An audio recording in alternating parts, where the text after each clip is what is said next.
मित्रों, आप सभी का स्वागत है।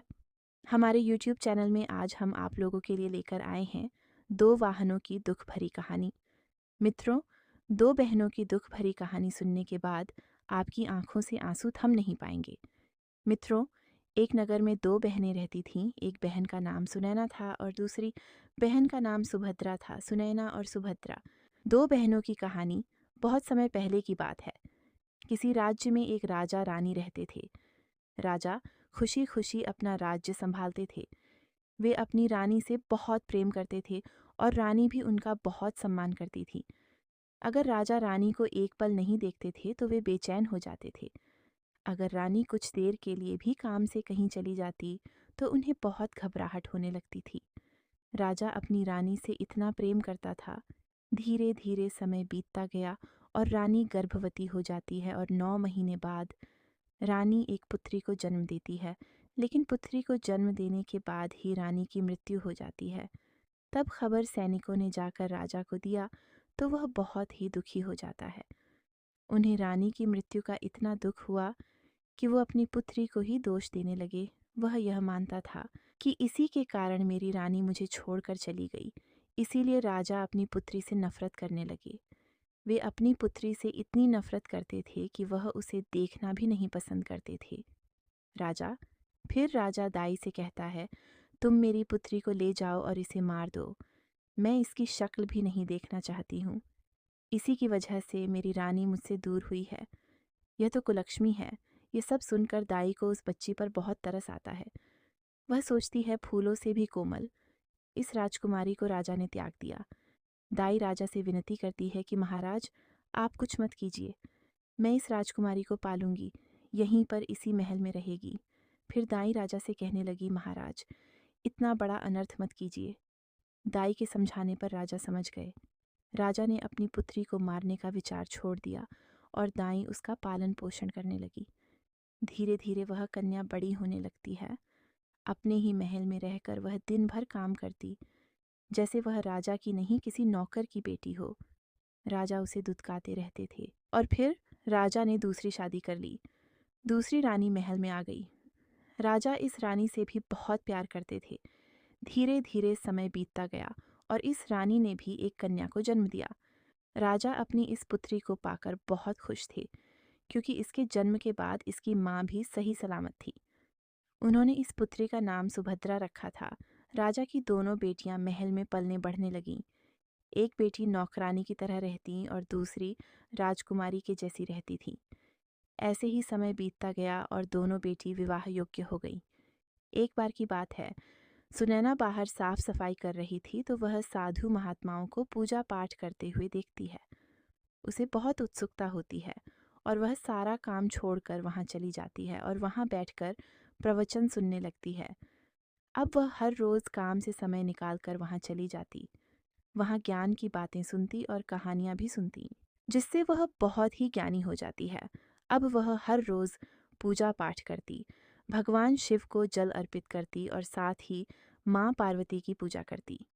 एक दिन राजा के मंत्रियों ने कहा कि महाराज, अब आपकी पुत्री बड़ी हो गई है, उसका विवाह कर देना चाहिए। राजा ने कहा, ठीक है, मैं इसके बारे में रानी से बात करता हूँ। राजा ने रानी से बात की तो रानी ने कहा, महाराज, अगर आपको सुनैना के लिए लड़का देखते हैं तो अंधा लड़का देखना, क्योंकि यह तो कुलक्ष्मी है। जहाँ भी जाएगी उसका जीवन बर्बाद कर देगी। तो क्या ज़रूरत है? अच्छा घर देखने की अच्छे घर में जाएगी, वहाँ भी बर्बाद कर देगी। इससे अच्छा है कि पहले से ही इसकी शादी किसी अंधे और लंगड़े कर देना चाहिए। रानी का यह सुझाव राजा को भी अच्छा लगा। राजा ने अपने पंडित से कहा, जो और सुनैना के लिए गरीब लड़का ढूंढ कर लाइए। पंडित वर ढूंढने के लिए निकल जाते हैं। चलते चलते पंडित को एक गांव में एक विधवा स्त्री दिखाई देती है और उसका बेटा अंधा था। पंडित ने सोचा यह रिश्ता अच्छा रहेगा। फिर पंडित ने भिखारिन के पास जाकर कहा, क्या तुम अपने पुत्र का विवाह करना चाहोगी? तब भिखारिन ने कहा कि पंडित जी, मैं अपने पुत्र का विवाह कैसे कर सकती हूँ? यह तो अंधा है। फिर पंडित ने कहा, है देखो, तुम्हारे पुत्र के लिए बहुत ही अच्छा रिश्ता आया है। तुम्हारे पुत्र के लिए राजा की बेटी का रिश्ता आया है। तुम्हारे तो भाग्य ही खुल जाएंगे। यह सुनकर वह दोनों खुश हो जाते हैं और विवाह के लिए तैयार हो जाते हैं। फिर राजा अपनी सुनैना पुत्री का विवाह उस अंधे लड़के के साथ कर देते हैं और कोई धन दौलत नहीं देता और उसे ऐसे ही विदा कर देता है। उसे लड़के के साथ कुछ दिनों बाद राजा अपनी छोटी बेटी का विवाह एक राजकुमार से कर देते हैं। अब राजा की दोनों बेटियां ससुराल चली जाती हैं।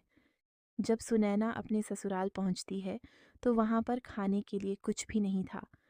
तो वह सोचती है कि खाना कैसे बनेगा। फिर उसने अपने सास से कहा, सासू माँ, मेरी माँ ने जो चावल दिए थे, क्यों ना मैं उसी को पका दूं? सासू माँ ने कहा, ठीक है। फिर सुनैना ने चावल पकाकर अपनी सास और पति को खिला दिया और खुद भूखे पेट सो जाती है। इतने चावल नहीं थे कि वह भी खा सके। सुबह होते ही उसका पति और सास दोनों भीख मांगने चले जाते हैं और शाम को दोनों वापस आते हैं। तो सुनैना अपनी सास को कहती है, माँ जी, आप लोग भीख मांग कर लाते हैं, उतने से हमारा गुजारा नहीं होता। आप आज्ञा दें तो मैं भी कुछ काम कर लूं। तब सास ने कहा, बहू, तुम तो एक राजकुमारी हो, तुम यह सब कैसे कर पाओगी? तब सुनैना ने कहा, हाँ, थोड़े दिन मुश्किल तो होगी, पर मैं कर लूंगी।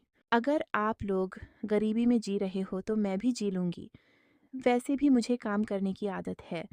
तब सास बोली, बहू, तुम इतनी गुणवान हो, इतनी सुंदर हो, फिर भी तुम्हारे पिता ने तुम्हारा विवाह मेरे पुत्र से क्यों कर दिया? तब सुनैना कहती है, हे सासू माँ, मेरे पिता मुझसे अधिक प्रेम नहीं करते थे, इसलिए आपके बेटे से हमारा विवाह किया। फिर सुनैना ने एक टोकरी पके हुए आम लेकर उन्हें बेचने चली जाती है। वह आम लेकर भगवान शिव के मंदिर के पास बैठ जाती है और पके हुए आम बेचने लगती है। धीरे धीरे उसके सारे आम बिक जाते हैं। है तब सुनैना जा करके अपने झोपड़ी से आम की टोकरी लेकर के और आ जाती है। तब भगवान शिव और माता पार्वती उसकी परीक्षा लेने की सोचते हैं। तो वे दोनों एक साधु का भेष बदलकर के सुनैना के पास जाते हैं और माता पार्वती ने कहा, हे प्रभु, ये कितना सुंदर आम है, मेरी तो खाने की इच्छा हो रही है, क्या हम यह आम ले सकते हैं? तब भगवान शिव ने मना कर दिया कि अगर हमने आम खा लिया तो उसके बदले में कुछ देना भी पड़ेगा। माता पार्वती कहती हैं, मुझे तो बिना पैसों के ही आम चाहिए। माता पार्वती सुनैना के पास जाकर कहती है, बेटी, मुझे बहुत भूख लगी है, क्या यह आम मुझे दे सकती हो? लेकिन मेरे पास पैसे नहीं हैं। तब सुनैना ने कहा, हे माँ, आप तो मेरी माँ के समान हो, तो आप आम खा सकती हो, मुझे आपसे पैसे नहीं चाहिए। वैसे भी मेरी माँ तो बचपन में ही मर गई थी। मेरे पिता मुझसे ईर्ष्या करते हैं, वह तो मुझे देखना भी पसंद नहीं करते, और मेरे पति अंधे हैं और मेरी सास भीख मांगती है। मेरे पास सब है, बस एक माँ ही नहीं है। तो आप ही मेरी माँ बन जाओ, तो आप ये आम खा लो। तब माता पार्वती ने सुनैना के पास बैठकर खुशी खुशी पके हुए आम को खाई और कहा, बेटी, मैं बहुत दूर से आई हूँ, मेरे पैर दुख रहे हैं, क्या तुम मेरे पैर दबा दोगी? तो सुनैना ने माता के पैर दबाने लगती है और माता पार्वती वहीं सो जाती है और उनको बहुत ही पसीना आ जाता है। तब सुनैना अपनी साड़ी के पल्लू से माता पार्वती के ऊपर हवा लगाने लगती है। माता पार्वती सब देख रही होती है कि यह सुनैना पत्नी इतनी अच्छी है और इसका मन कितना कोमल है, और भगवान शिव उसकी परीक्षा लेते रहे। तब माता पार्वती भगवान शिव से कहती हैं, यह तो बहुत अच्छी है, आप इसकी परीक्षा लेना बंद कीजिए और आप इसे धन से संपन्न कीजिए। तब भगवान शिव ने कहा, हे देवी, आप ही लक्ष्मी हो, भवानी हो, आपके पास सब कुछ है, आप ही इसे धनवान कर दो। तब माता पार्वती ने सुनैना को वरदान दिया कि बेटी, तुम्हें क्या चाहिए? सुनैना ने कहा, माँ, मुझे कुछ नहीं चाहिए।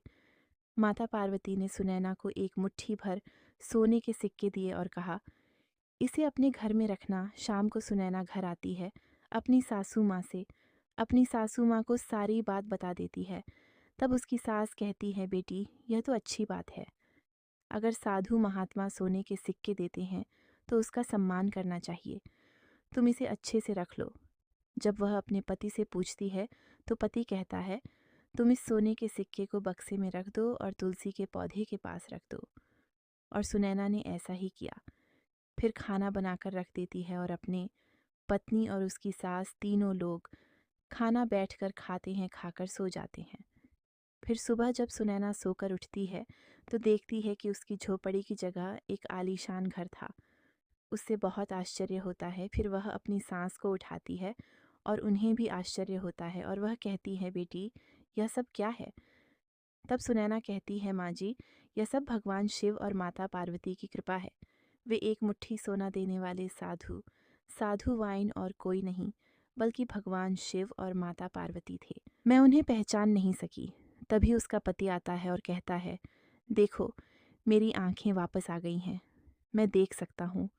यह सब देखकर सुनैना रोने लगती है और दिल से भगवान शिव और माता पार्वती का धन्यवाद करती है। फिर वह दोनों पति पत्नी मिलकर भगवान शिव के मंदिर में हाथ जोड़कर बैठकर प्रार्थना करते हैं और हर रोज़ प्रार्थना करते हैं और साधु संतों को भोजन करवाते हैं। इसी तरह अपना जीवन व्यतीत करने लगे। इधर सुभद्रा के पति धीरे धीरे गरीब होने लगा। जब राजा को यह बात पता चली कि उनकी बेटी धनवान हो गई है, रानी बन गई है, तो उन्हें अपनी गलती का पछतावा होता है और वह सोचते हैं कि मेरी यह बेटी तो सुभद्रा थी, सुनैना नहीं थी। मैंने ही उसे कुलक्ष्मी समझ लिया और उसका विवाह एक अंधे से कर दिया। इधर सुनैना का पति कहता है कि हम दोनों भगवान शिव की मंदिर में बैठकर प्रार्थना करते हैं। तो मैं अपने ससुराल न्योता देने जा रहा हूँ। राजा के यहाँ जाता है और राजा उसे देखता है और सोचता है, यह कौन राजकुमार है? फिर राजा पूछते हैं, बेटा तुम कौन हो? तब सुनैना के पति ने कहा, मैं वही अंधा और गरीब हूँ जिसके साथ आपने अपनी बेटी सुनैना का विवाह किया था। यह सब सुनकर राजा बहुत शर्मिंदा होता है और सोचते हैं, मेरी बेटी तो बहुत भाग्यवान है। जहाँ जाती है वहाँ बराकत होती है और मैंने उसका अपमान किया। फिर वह राजा अपने दामाद से माफ़ी मांगते हैं और अपनी बेटी को भी बुला लेते हैं। राजा ने पहली बार अपनी बेटी को घर बुलाया और उसका सम्मान किया। इसी तरह सुनैना ने अपने पिता के घर जाती है और रहती है और धीरे धीरे राजा धनवान होने लगे। इधर उसकी छोटी बहन सुभद्रा भी गरीब हो गई थी। उसकी सास उसे ताने मारती और रोज़ लड़ाई झगड़े करती, जिससे परेशान होकर वह अपने पिता के घर आ जाती है और अपने पिता से कहती है कि पिताजी, मेरे घर में सब कुछ बर्बाद हो गया है, अब मैं क्या करूं? यह बात सुनैना भी सुन रही थी, तो वह अपनी बहन से कहती है, तुम मेरी बात ध्यान से सुनो। तुम भगवान शिव और माँ पार्वती की पूजा करो और गरीबों की मदद करो। तुम यह सब करोगी तो तुम पर भी माँ लक्ष्मी, माता पार्वती और भगवान शिव की कृपा होगी। फिर सुनैना कहती है, अरे सुभद्रा बहन, सब अपने कर्मों का फल है। यह बात सुनकर राजा और सुभद्रा को बहुत बड़ी सीख मिलती है और भगवान शिव की कृपा से सब धीरे धीरे ठीक होने लगा और सब फिर से धनवान होने लगे और सभी खुशी खुशी रहने लगे। मित्रों, इस कहानी से हमें यह सीख मिलती है कि हमारी किस्मत हमारे हाथों में होती है। अगर हम अच्छा कर्म करेंगे तो हमें अच्छा फल मिलेगा। सुनैना और सुभद्रा, जिसके पास कोई चीज़ नहीं होती, भगवान भी उसी का साथ देते हैं जो उनकी पूजा पाठ करता है और अपना कर्म करता है।